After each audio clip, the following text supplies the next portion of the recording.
Bonsoir, bonjour, ça dépend à l'heure où vous recevez cette vidéo. Et j'ai un conseil à donner étant enseignant aux parents, parce que nous sommes à la fin de l'année. Et la plupart des enfants ont fini leur composition, c'est-à-dire les élèves du CP1 jusqu'au CM1 ont fini leur composition. Et c'est seulement, il reste les candidats, ceux qui vont lutter pour avoir leur premier diplôme au Togo. Mes conseils, étant enseignant, étant éducateur, c'est par rapport à vous qui avez les enfants qui sont au cours préparatoire, qui ont déjà fini les compositions et disons qui sont matériellement en vacances. Ils sont en vacances. Sinon rien, ils vont revenir pour prendre leur livret ou bien leurs résultats. Donc, à partir du moment où ils ont fait les compositions, ils sont à la maison, c'est parti jusqu'à, ils vont prendre les livrets, c'est quoi? C'est vous-même qui venez prendre les livrets, c'est parti pour la rentrée au 16 septembre. Vous avez vu tout ce temps qu'ils vont passer à la maison avec vous. Mon conseil, ce n'est pas comment vous allez les occuper. Non.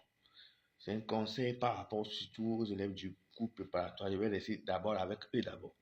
S'il faille que je fasse une autre vidéo, je viendrai avec les autres classes. Ton enfant est au CP1 cette année et il est supposé faire le CP2 l'année prochaine. D'accord? Ton enfant est au CP2. On va commencer d'abord par l'enfant qui est d'abord au CP1. Lorsqu'il a fini l'année, il a fini sa composition, il est à la maison avec vous.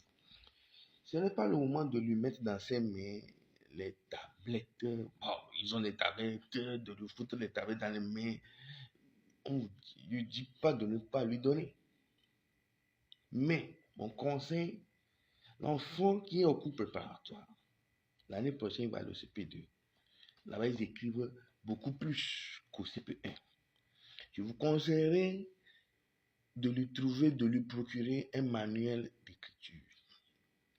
Si au cours de l'année, il y en a eu, à la fin de cette année, à ce moment-là, vous devez lui procurer un manuel d'écriture et un livre de mathématiques. Pourquoi faire? Parce que si vous le laissez comme ça, jusqu'à la rentrée le 16, l'enfant va perdre. Le cerveau fait mieux ce à quoi on l'a habitué. Il va avoir des difficultés. C'est-à-dire, le cerveau va oublier. Lorsque vous allez l'habituer avec les tablettes, tout ça là, le cerveau, c'est comme quelqu'un qu'on a étouffé. Hein? Lorsqu'on enlève la pression, il a besoin de respirer. Donc, le cerveau, pendant toute une année, l'enfant a été habitué à écrire, à apprendre à écrire. À un moment donné, on a coupé ça directement. Vous lui soumettez les choses des tablettes, tout ça, il n'y a pas de problème. Son cerveau, maintenant, va commencer par s'habituer rapidement à ces nouvelles choses parce que le cerveau a besoin d'activité. Vous comprenez? L'ancienne activité, qui est l'écriture, les calculs, la lecture que le cerveau n'a pas fait pendant plus de 6 et 7 mois, cette activité, vous l'avez mis en suspens. Vous comprenez? Pendant 1 mois, 2 mois, le cerveau va perdre ses réflexes et ses repères. Lorsque l'enfant va vouloir reprendre l'activité là, le 5 septembre, vous allez constater que l'enfant écrivait bien. Mon enfant écrit bien. Après, comme vous ne savez pas, beaucoup de parents commencent par attaquer les enseignants. Mon enfant écrivait bien. Pardon. Le travail d'enseignant, c'est différent. Si vous êtes dans le métier, vous le saurez. Vous n'êtes pas dans le métier, l'approche vers l'enseignant est très importante. Un peu de patience, vous allez vous expliquer les choses. Vous le trouvez une manière d'écriture. Chaque jour, il doit écrire une page.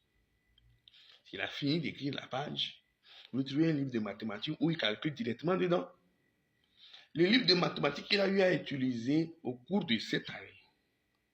Il reprend les exercices qu'il a eu à faire. Chaque jour, un exercice. Chaque jour, une page d'une manière d'écriture. Il y a des manières d'écriture adéquates. Hein? Voilà, pas n'importe quelle manière d'écriture. Voilà. Donc, vous lui trouvez ça. Également pour l'enfant qui est au CP2, qui va passer au C1. Au C1, l'enfant va beaucoup plus écrire parce que c'est la classe qui commence par recevoir des leçons. Il commence par recevoir des leçons. Au CP2, n'ont pas de leçons. Ils font copie, mais là-bas, il reçoit des leçons. Il va beaucoup écrire. Vous lui procurez une manière d'écriture.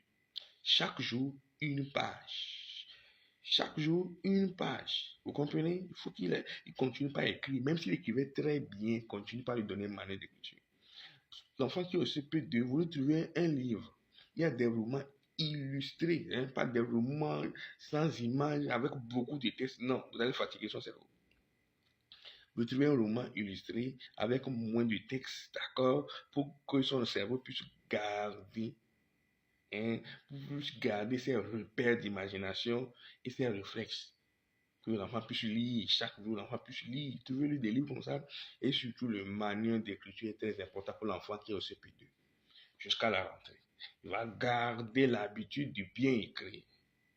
Il va garder l'habitude de lire parce qu'il aura à lire des textes, à lire ses leçons lorsqu'il sera au CE1. Pour l'enfant qui est au CP1 et au CP2, ne le laissez pas comme ça.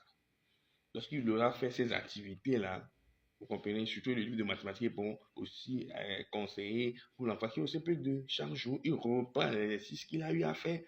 Le livre de mathématiques qu'il a eu au cours de l'année, vous lui trouvez un.